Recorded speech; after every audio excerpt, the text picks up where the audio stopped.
Hello guys, welcome back to the channel. In this today's video, I'm going to show you how to make a grass cake in Heartopia game. Okay, let's get into it guys. This is the grass cake I've just made.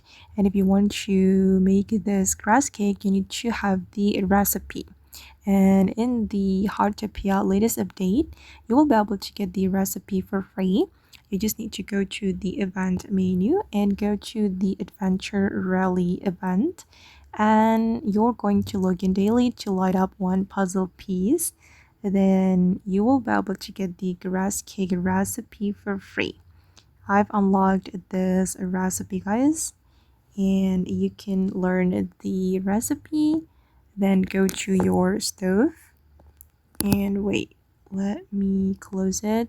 Okay, you're going to go to the stove, and this is the recipe for grass cake. You will need wheat, and then milk, and this matcha powder, and also wheat. Okay, once you have all the ingredients, you can start cooking. And don't forget to adjust the heat level to avoid the bizarre food. Okay, wait.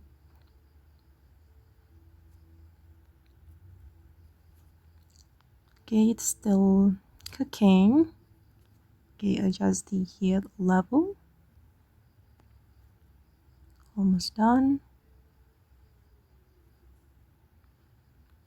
Okay, come on. Alright, and I've just made the grass cake. This one. Okay guys, and that's how you can make a grass cake in Heartopia game. I hope this video will be useful for you. Thank you so much for watching, and bye!